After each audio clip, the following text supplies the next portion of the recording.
This is my father. That's me right there. And there's my mom and my sister.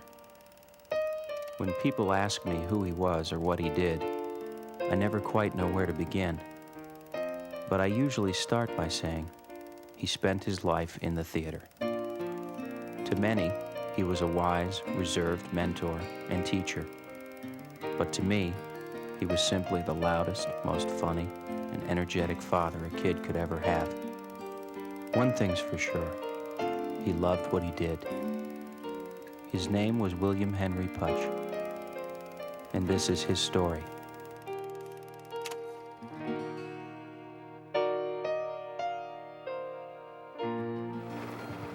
Hello, my name is Bill Putch, and I run the Totem Pole Playhouse. You see us over there. We're at intermission right now, and the audience is coming out. This is an equity theater. It's a Y category, and it seats 404 people, and of course is a professional theater.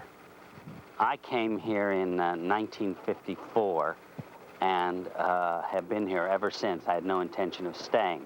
I couldn't get a job as a director, so I had to start my own theater to get some experience. And all of a sudden, I became very involved with the community. And then I got married, and then we moved here, and both of our children were born here.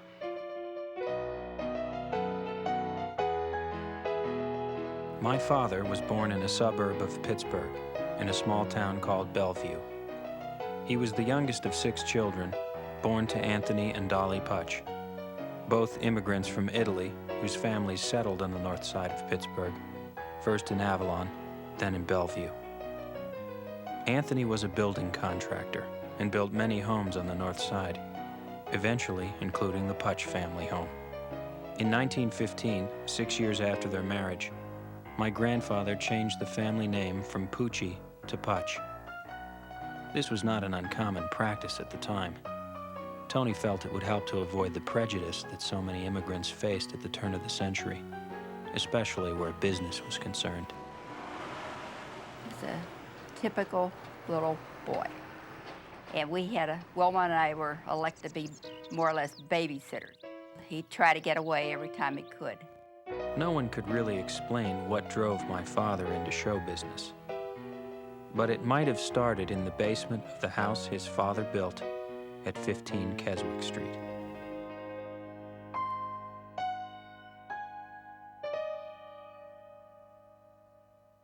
That's when he started, he got his first marionette, had his little theater down there in the basement before that, and he made his own. He had the little velvet curtains. I don't know where he got all this material, probably out of my mother's sewing box. Going to Pittsburgh was such a high point for me, and a lot of it, most of it, had to do with Bill and all these interests that he had and these productions, these puppet productions. He'd do this whole show, and you know, everybody would enjoy it very much. And I was just absolutely astounded at what he could do. And I just couldn't, I thought he was a genius. He just started going down to the Nixon Theater. Well, that was when he was in high school. And found out that if you go down and offer to usher at the old Nixon, that they would give you could see the shows. And that's how he saw his first professional theater. Richard Burrell, he was a commercial teacher in the high school, but he just thought Bill was so talented, so he always would have him, he kept telling him, he says, this is what you should do. You should go into the theater. He wanted to be a part of that. He liked that world of make-believe better than Bellevue. For my dad, the high school drama department was a perfect place for him to practice his passion. He acted, stage managed, and even designed the sets. Just like with his marionette productions, he was wearing many hats and learning valuable lessons. He wanted to go into the fine arts, but there was no way, that wasn't a future. And so he finally decided, well, he said, I'll sign up for printing engineering, where they had to do drawings and so forth there. And he only stayed there one semester. And all the time he was going over to the fine arts and the second semester he got transferred to fine arts. And I guess my dad was a little upset about that, but he just went on from there, and there was no stopping him. But he found out that if you were a playwright major, and there were very few playwright majors that ever even knew there was a playwright program there then, you were allowed to do all these things. Halfway through that freshman year, I think he got a notice and I got a notice that the old military was knocking on the door, but they let us finish that freshman year. Then I went into the service, he went into the service, he went into the Army Air Corps then. When we both came back to Pittsburgh, knock on wood, we had the GI Bill, which meant that we could get back to college. But it was a different, we were a different kind of student. We knew, we had, I think, a clarity of purpose that we didn't have when we were freshmen, or wouldn't have had if we had gone straight through from that freshman year, through the 4 years. When I go strolling up through Shenley, tech's the only place that takes my eye. And when I'm far away from Pittsburgh, I'll remember you tech till I die. Your dad was a good character actor. Yeah, he was. He didn't have any trouble getting acting. And he jobs. liked to act.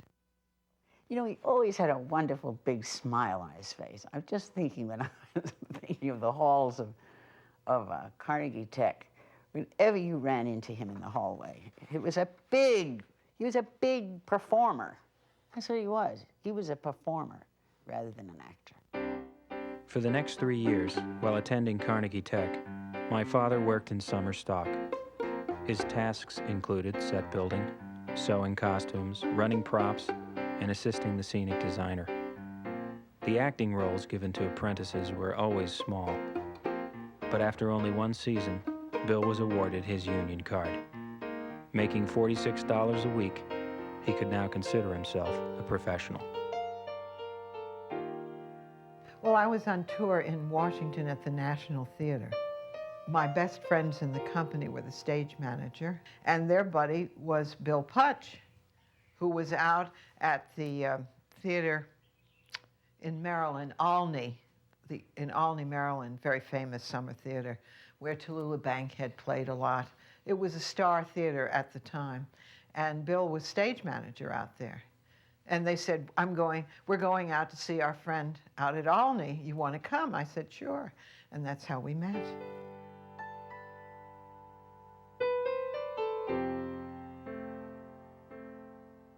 He was hired by a man named Dick Hoover, who was the business manager, general manager of the theater, who was my boss. And the artistic director was a man named Fred Burley in those days. And so they hired your dad, and they thought time was ripe to start a school. He taught all the classes, and then he started getting some help. But, you know, he really... He really was a very good teacher. It was like, himself. Here's 3 rooms, now start a school, and he did it. He was my first acting teacher, and so I was very green, and he sort of, you know, introduced me to the theater. Every day was just like a regular school day. I would go to speech class, dance class, and then, if you were lucky enough, you know, to audition for one of the shows and get a part in the show, then you would take class all day and then go and act in the show at night. I was asked to do Peg in My Heart right after I graduated. He was running the school. And he was also in some productions, and he was in that production. And we got really quite close then, and had some wonderful times together. And then there was a while when the Peg was the first production, to my knowledge, that the Pittsburgh Playhouse did a little tour with. And we really had some adventures in the touring with this play.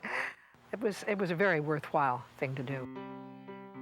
In the spring of 1954, Bill answered an advertisement in the back of a theatrical magazine. A group of stockholders were looking for a new artistic director to take over the recently vacated Summer Stock Theater in the mountains of Pennsylvania. The theater was midway between the towns of Chambersburg and Gettysburg in Caledonia State Park. In April, Bill and 2 Pittsburgh Playhouse co-workers piled into his car and headed east. What they found would change my dad's life forever.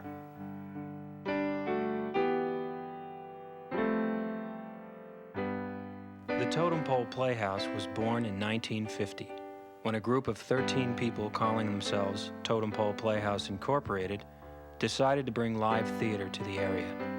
In association with Carl Jennis, then director of the Harrisburg Community Theater, the Playhouse opened in a converted garage in Gardner, Pennsylvania.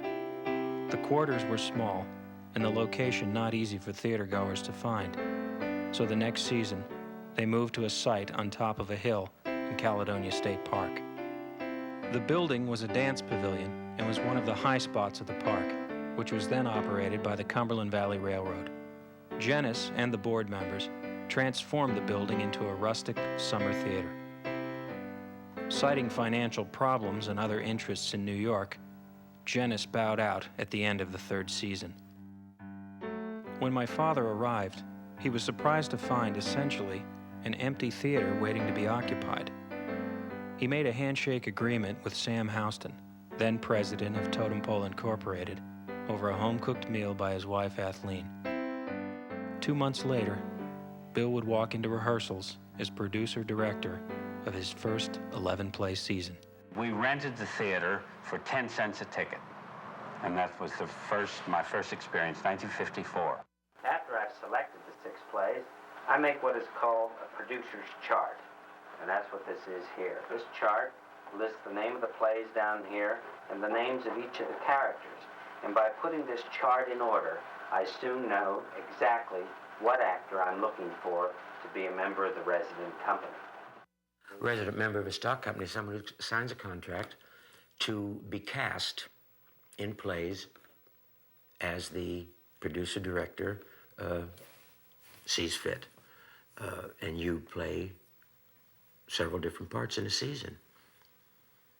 You are a resident of the acting company. Leading lady, leading man, ingenue, juvenile, character woman, you know. It's what they call a resident company. Yeah, that was 1 week stock at that time, remember. We did 1 play a week. Not, you know, we didn't have 2 weeks rehearsal and 2 weeks performing. We did one play a week. I think his skill was in making it such a viable production in a week. There's so many other elements involved. We were struggling to learn it, and if we were going in some terrible direction, he'd certainly tell us. So you had to work fast, but you had to stay within the perimeter of the script. I mean, that you couldn't take that much time to be that creative. But he wanted to be creative, and he wanted to have his Putch touch. That I'm sure, well, the Putch touch was one point in every show that was something totally his creation, generally a piece of business, always involved with a good laugh. And it was something that came out of the week's rehearsal that was not in the Broadway script. And they almost always worked. Only occasionally would a Putch touch lay an egg. But it was something to do with family, too. It was something out of his own family in some shows that would be just something his aunt always did, or something, how something was folded, and it would just be a little Putch touch that he would add into it. Every once in a while, a Putch touch I would find outrageously awful. And I would say, you cannot intend to do it. You can't really be serious about doing this. You'd say, it's my little gift to you. Well, I mean, there you are. What can you do? You can't argue with that. And it would go away. And sometimes it really worked. And you just like that even more. That season, Totem Pole had 80 subscribers and played to 17,616 people. The highest priced ticket was $2.20. By the third production, Putch had his first sellout. I know he wanted to do Peg. He's very, very fond of that production that we done at the Playhouse, and he thought it would be a good for the kickoff season. Bill made a big thing about the first sellout show, and it was in the Chambersburg newspapers and all the local newspapers and everything. From that point on, I think that was encouraging enough to really make him feel that this was his niche. The next season, the ticket subscriber base blossomed to 100, and the attendance climbed another 1,000. Hot water was installed in the dressing rooms, and a new curtain was made. It only took a season and a half before the acting bug began to bite again. Putch starred himself in My Three Angels, and hired college classmate Wes Kenny to direct. But I think he really wanted to be an actor. But you know, he was a director and a producer because of, you saw that when he did the puppets. How could he turn his back on that enormous talent that he had to organize and to get things right and to be very crafty? That winter, Putch resigned from his teaching position at the Pittsburgh Playhouse and headed east. His plan? To be the artistic director of a summer stock theater in the spring and summer, and to be a New York actor in the winter months. True Story, a dramatization of exciting stories of real-life situations. Said you wanted to talk to me? Yes, it's about next term. As you know, our enrollment is increasing, and we find we have another full class, which, well... Which you'd like me to take? Well, I can see this doesn't come as a surprise to you. He lived down on East 35th Street. Doug was his roommate, shared the apartment, and I remember going down there for dinner with them that Bill cooked. I was very impressed. When I saw them together, I thought, wow, this is wonderful, because they were just like teenagers, you know. I had no idea at the time that I was socializing with Bill and Jean. I really didn't think of any possibility of marriage. The acting didn't pan out as Bill had hoped, and soon he found himself taking other jobs. He worked at the post office for a time, then stage managed. It was becoming clear that his fulfillment as an artist was deeply nestled in the mountains of Pennsylvania.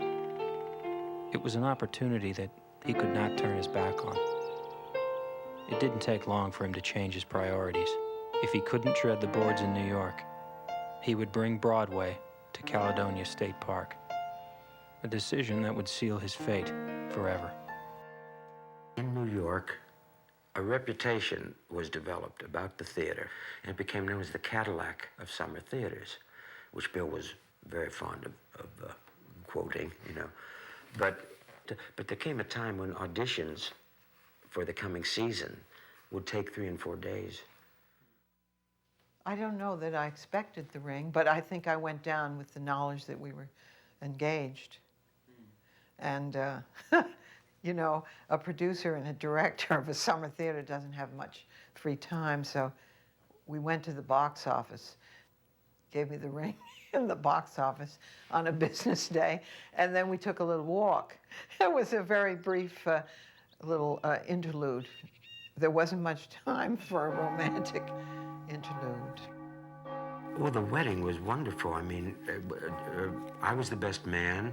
Judy Holliday was there, Elizabeth Howell, just dozens and dozens of people. And I forget what church it was in New York. Wow, Bill, I didn't know that you were interested, you know, in Jean. I knew that you were friends, but I had no idea you were going to get married, you know, kind of thing. And he said, yeah, nobody else knew either. He said, you know, he said, it just happened. In the next 6 years, my sister Pam and I were born, and Dad celebrated his 100th production at Totem Pole. As our family grew, so did the theater. The subscriber base was bigger than ever, and the theater was playing to more packed houses. By the 1963 summer season, the attendance breached 22,000 and continued to climb. The local audience was treated to notable New York talent, such as Keir DeLay, Sada Thompson, Sandy Dennis, Barbara Feldon, and Lee Merriweather. The comedy was new to me. I had been working almost all of it heavy-duty drama up to that point. And I was insecure. And I remember him being gentle in trying to, you know, bring me out. In the off-season, both Dad and Mom continued to pursue interests in New York. But with the addition of children, they thought it wise to settle into a more permanent base. My father borrowed again and purchased a log cabin less than a mile away from the theater. I used to do the payroll the first years I was there. In fact, Fridays was payday. It was a very simple procedure in those days, but there was some to do on Friday morning when it was time to go to the hospital and give birth to the first child. And I remember very early in the morning, I said, I haven't finished the payroll. I said, wait a minute. So I sat down and had to do the payroll before I went to the hospital. While my mother continued to commute to New York in the off-season for Broadway and film engagements, my dad began looking for an off-season interest locally. He joined forces with friend and totem pole actor Tom McKenna and created a children's theater company. Both shared writing, directing, and producing chores. With a truckload of props and scenery and a small band of actors, they would travel to schools within a 200-mile radius and perform a variety of short children's plays. We did go to Harrisburg, and we talked with the school people, asked them what they wanted from such a thing as a children's theater, if they were to bring it into the school system, and that's what we tried to do. So we supplied a lesson guide and sent it out before each performance so that the teacher would know what we were going to do and kind of prepare the children. And then we gave a list of things that they might do as suggestions after the performance. So we tried to make it a really good learning experience, and the educators in Harrisburg liked the idea a lot.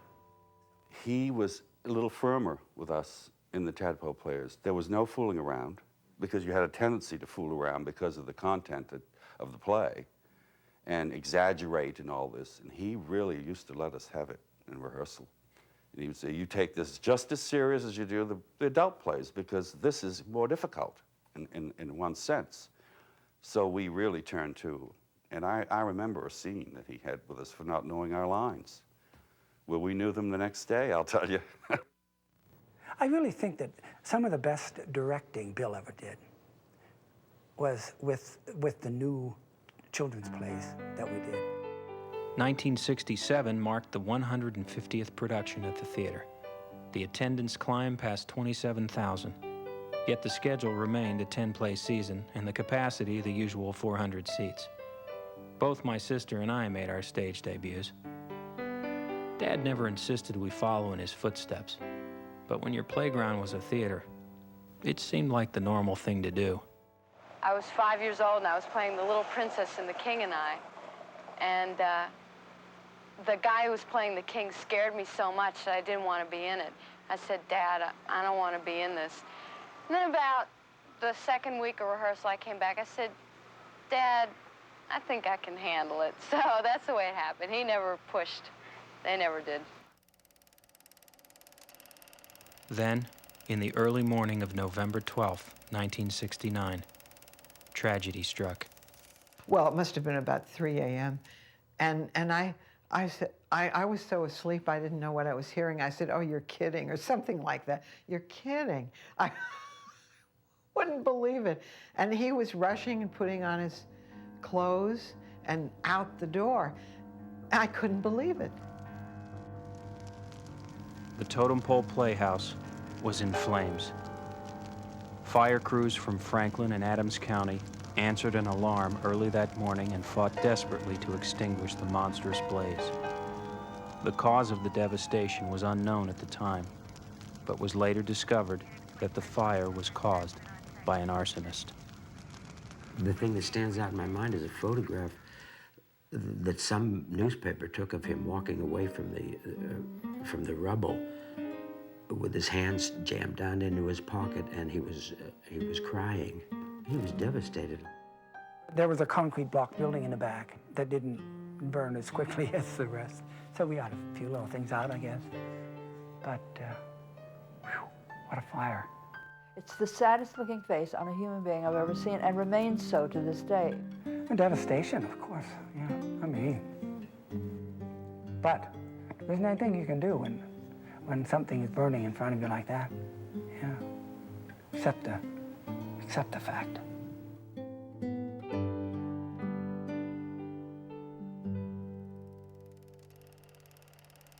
The next morning, my father painted a promise on the side of the charred remains of his theater. He would not give up. Within 2 days, the board members of Totem Pole Incorporated, the owners of the actual structure, decided to rebuild the theater in time for the upcoming season. Donations had already begun pouring in from concerned community members who did not want to see an end to what had become a cultural cornerstone for the area. Within 1 week, the state of Pennsylvania offered Totem Pole a 25-year lease on a new site in the park. A campaign fund was set up immediately, and the patrons of the theater and the members of the community stepped up and started pitching in. In New York, a group of Totem Pole alumni, spearheaded by stage manager Howard Crampton Smith, began compiling material for a gala benefit performance at the Chambersburg High School to help raise money for the cause. Well, what it did is it really rallied the town to back and to realize how much they needed it there. I don't think the fundraiser itself really was all that important in terms of money. It was just the gathering of people and to start the kind of the emotional ball rolling about how important it is that we get this theater back. And then the town did it. And we would have done anything. And something about that whole experience solidified everybody's relationship. Things changed. A group of teenagers calling themselves the Teen People for Totem Pole started collecting donations in hand-painted milk cartons to pay for a custom-carved totem pole. The local printer printed up tickets for the gala. When Putch received the invoice, it read no charge. The local community theaters and nearby Allenbury Playhouse offered the use of their spare equipment and set pieces for the upcoming season. And perhaps one of the greatest gestures came from the Totem Pole Incorporated board members. A vote was passed to expand the ownership of the building by making available 200 additional shares at $50 each. $10,000 was raised almost immediately. On March 16, 1970, just over 4 months since the disastrous fire, ground was broken and construction of the new Totem Pole Playhouse began. The fundraising continued as the reality of the approaching season now seemed imminent. On the day that the newly carved totem pole was to be installed, Putch contacted the only local Indian he knew of, asked him to take a break from his roadside Wild West show to come down and bless the pole. It was a P.T. Barnum-inspired move, but my father wanted to take no chances now that he had been given a second one. Starting right down here at the bottom, we had the fire that destroyed the original totem pole. Coming right up from the fire, here are the Teen People for Totem Pole. Now these are the young people who raised the money, who commissioned this pole, and as a symbol that youth was interested in the theater. On July 18, 1970, at 8:30 p.m., the totem pole reopened with an ambitious production of Our Town, starring New York actor John Beal. On the back of the new velvet curtain, the cast and crew of the production signed their names, but not before Bill insisted they donate $3 each to the building fund. For $5, you could have your signature stenciled across one of the thousands of cinder blocks in the backstage area. My father's involvement with the community only strengthened by the events of the previous 8 months. As he settled into his new theater, he continued that relationship. The staff every summer was a mixture of locals and out-of-towners. I think the ratio was about 70% theater professionals from New York, Washington, or Baltimore, while the remaining positions were filled out by people who lived in the area. The matinee is just over, and I usually station myself here, and you'll see what my function is. First, in case anyone trips on the steps, I'm on the hand, but I also get a feel of the audience as they come out. We are a small community, really, and we love to rub elbows with the people who are responsible. If we're right in there, gung-ho, wanting with all our energy to have something succeed, it's a pleasure to see the one responsible being available, within touch, within earshot. Our Schubert Alley. It's kind of a way of decorating the place to give it a little bit of color. And the people like to read these posters, and a lot of people ask us if we're doing these plays. Most of the plays here are far from the kind of fare we do. Being a summer theater, most of our fare is light. But he couldn't do really dark or abstract plays because the summer audience didn't want them. They didn't do well. They're good, serious plays. They didn't want that. They wanted to laugh. He would always do one play for the company. And we all knew it, and he knew it, and he made no bones about it. And he didn't care if nobody came to see it. He just wanted to do a play that he wanted to do and that everybody in the company wanted to do. Child's play, which he said, I will lose money on this, but you have to have something for your sanity. And so I really admired that, because normally a producer wouldn't stick in something that he knew was going to be a low seller. And he was willing to do that because I think he thought the play was worthwhile. He would put on his black tie and go down there to greet the audience, to be around when they arrived, and then before every curtain, he would walk down that center aisle and make a speech to the audience, welcome them, and then walk up the aisle and with the last word, enjoy the show. They love that. A play is in progress right now. The name of the play is 6 Rooms River View. And as you can see and hear the audience, they are enjoying it. And here we are with a young couple who have been looking at the apartment and discovered that their husbands, respective husband and wife, already know each other. About this time, my mom got a job on a TV show, and the balance of power started to shift. Gene became a star. One of the most innovative, publicized, successful, notorious television series in the history of the medium. She was a part of that. And for her services to be available to this summer theater, it shot right through the ceiling. A success struck that series in a way that nobody ever anticipated. And of course, it struck the theater then, because it became, for a while, one star, moi, played there, and in this new popular series. So it brought hordes more people. We had sellout crowds. It was a really great boost for the theater, but in concept, it remained a resident summer theater. I think it brought a lot of publicity to the theater, and I think he knew how to capitalize on that. And when you've got people breaking down the doors to see Gene in a show, and if you can get benches in and more chairs, use it to your advantage to supplement those shows that Gene isn't in, and we got to spend more money. It was exciting because you never wanted for a house during one of the plays that Gene was doing. It was always sold out or beyond. He did get called Mr. Stapleton one time, and he sort of laughed it off, and another time I think he bristled. But, I can't blame him for that, just by the attitude of whoever calls you that. A fan can come up to you. Little did I know about fans then, but a fan can come up to you and say the same word as the guy yesterday, and something about it can touch you or tick you off, depending on his intention. Gene Stapleton's family.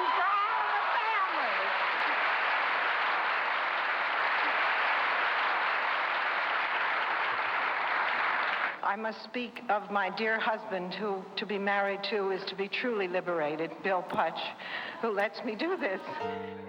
The fact that her measure of success in many people's eyes was much greater than his. Down deep inside, Bill felt that his contribution was just as important, running a theater that fostered live performances. And be that as it may, I think he would have to be practically inhuman not to feel a little bit of objection and, fighting the backseat position. When the success of All in the Family seemed stable, my family moved to California for the winter months so we could be together. Then, in the early spring, Dad would return to Pennsylvania to prepare for the upcoming season at Totem Pole. My mom, sister, and I followed soon after. This routine lasted for the next 10 years, and the rest of my father's life. With time to explore a new world in California, Dad looked for something to occupy his free time in the off-season. Do you know I'm handling the Price divorce action, Doug? Cottage right on the side. How are the kids taking Open the door and Well, not well. The 16-year-old girl disappeared one weekend and didn't come back to the following Thursday. He's having to start all over again, in a way. And I think he found it a not very welcoming town.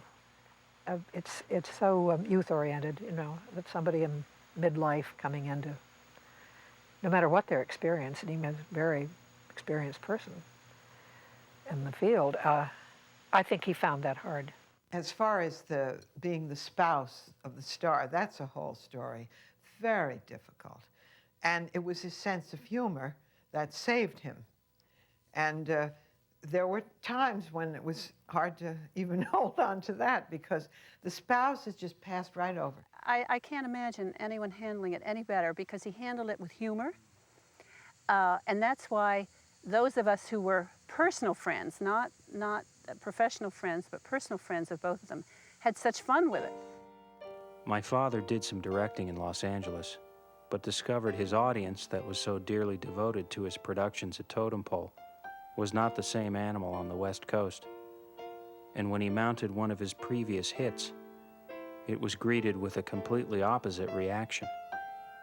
A puzzling and frustrating venture that he avoided from that point on. I think there was probably a sigh of relief when he would get back to Caledonia.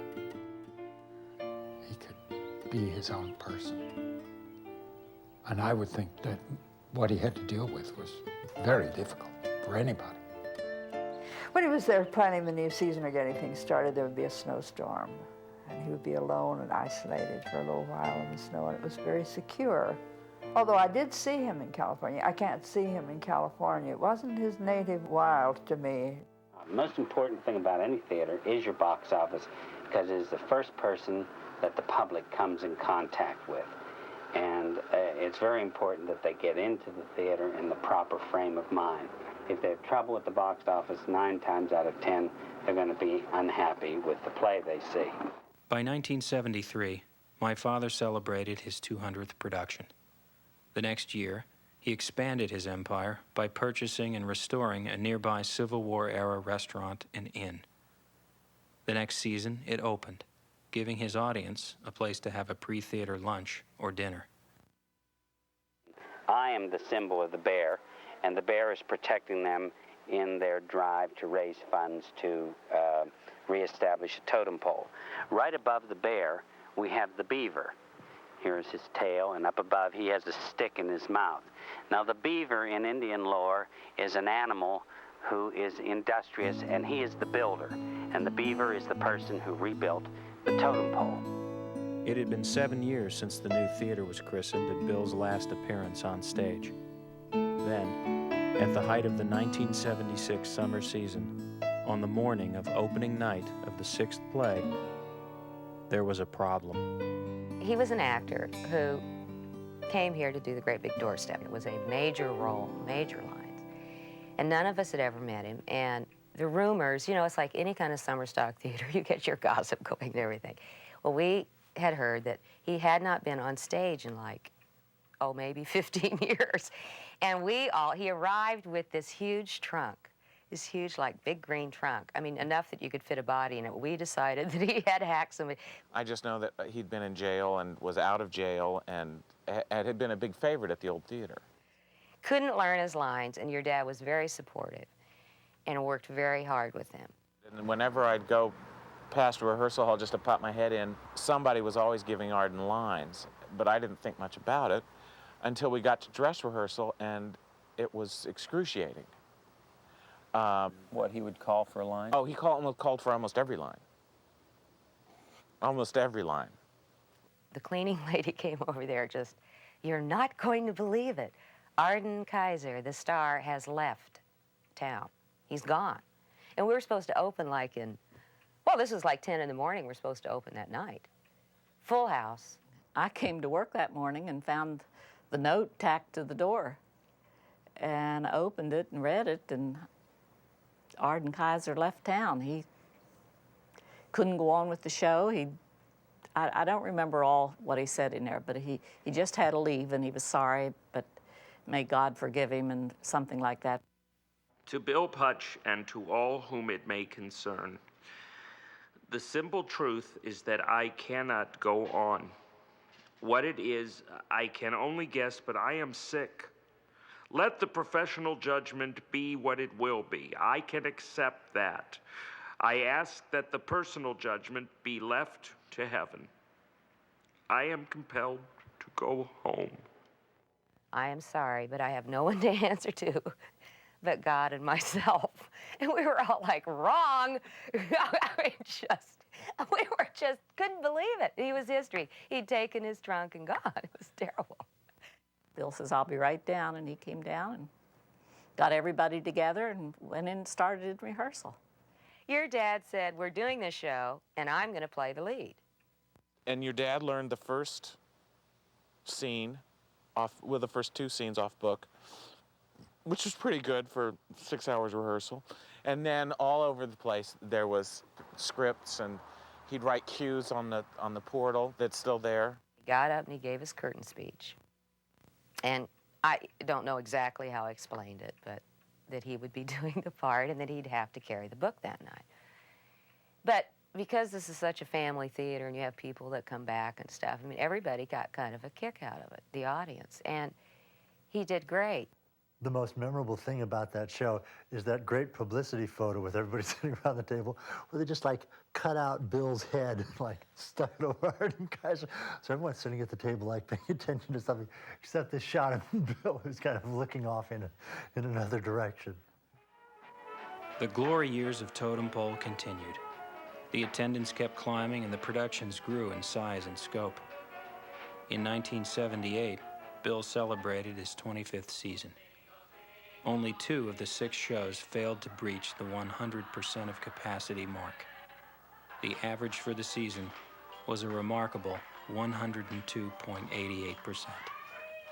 Encouraged by its success that season, the following year, my father hooked up with Broadway producer Elliot Martin to mount a national tour of Daisy Mame, a rarely produced American gem by playwright George Kelly. It played a successful 20 weeks from coast to coast. He had a terrific feel for the period of the late 20s and the 30s. In fact, I think Bill had the best sensitivity for that period of any director that I know.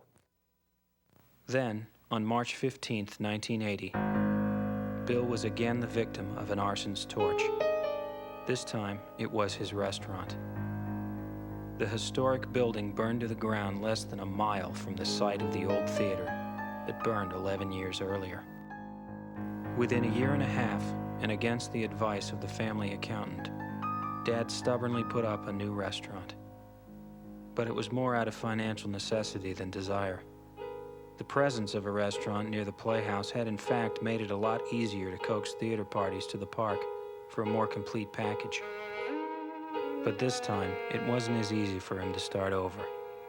It was definitely a burden that would manifest itself in different ways.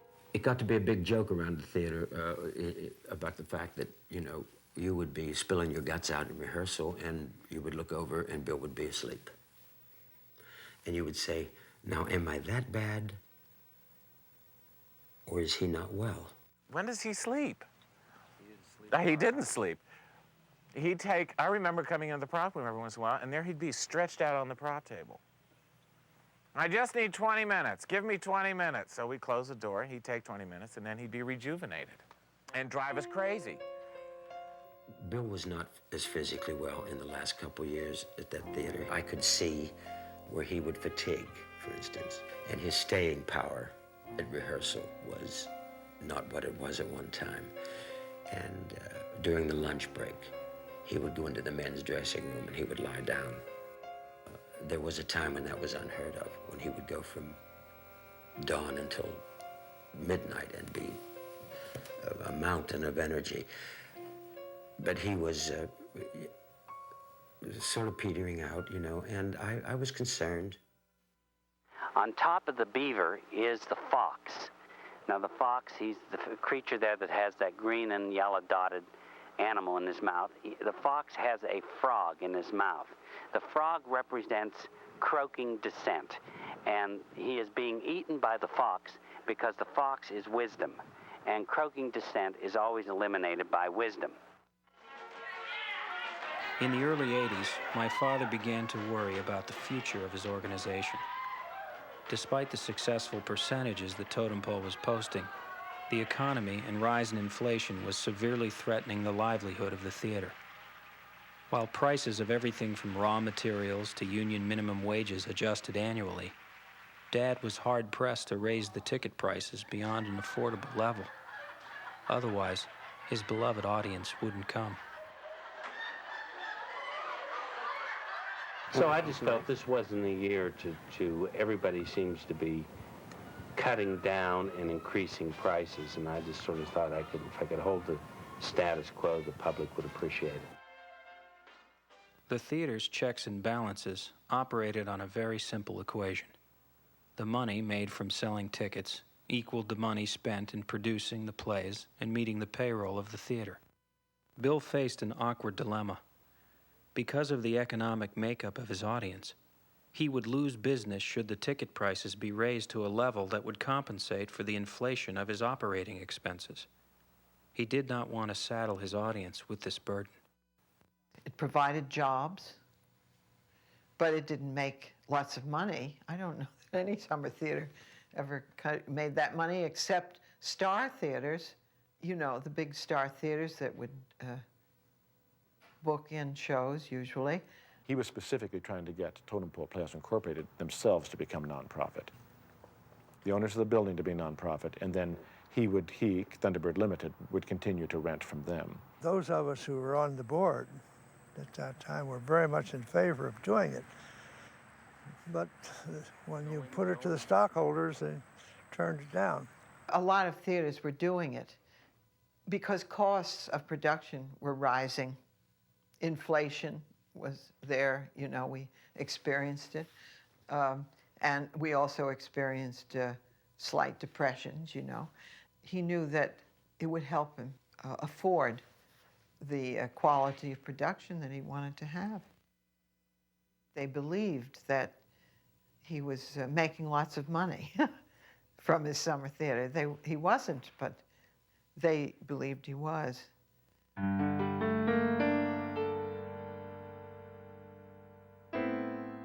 It was a big season to begin with.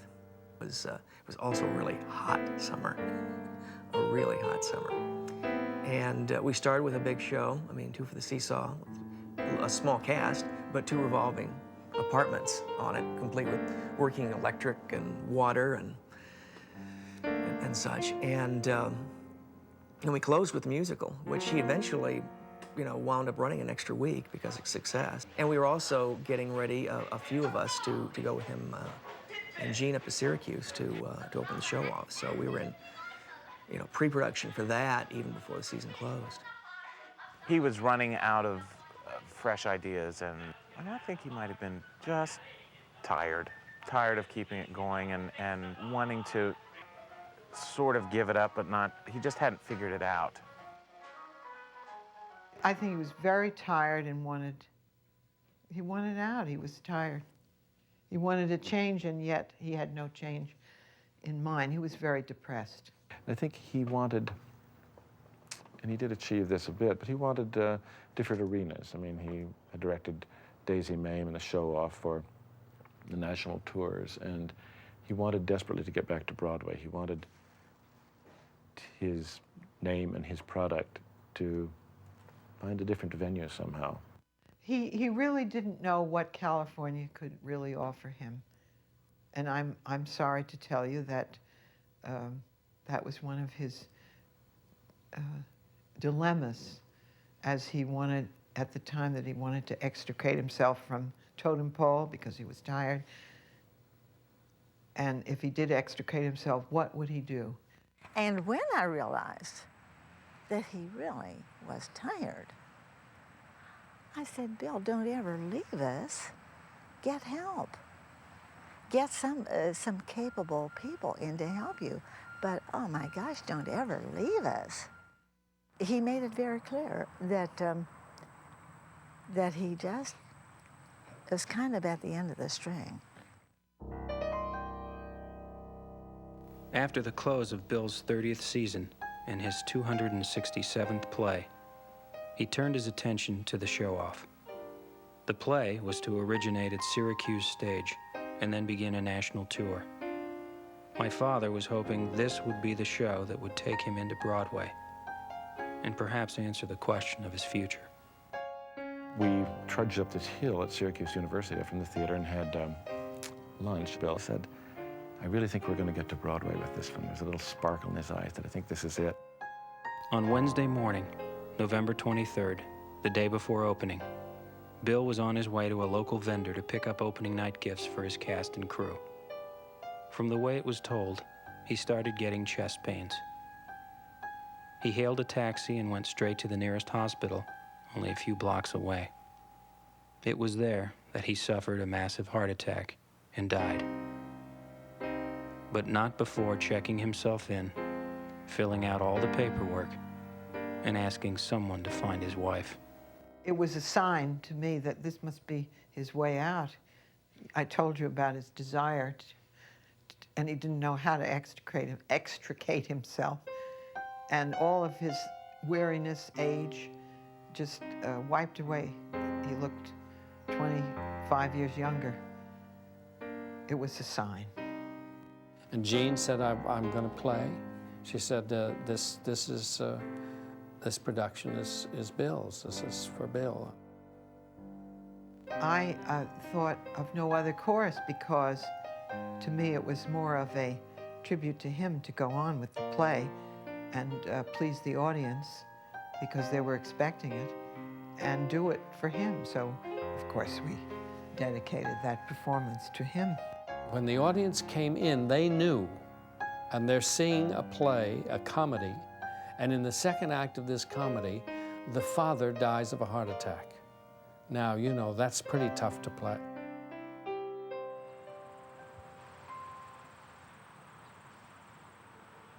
He always told me, he says, I'm going to be buried in Chambersburg because you'll come to visit me and take all the artificial flowers off my grave. I don't want any artificial flowers.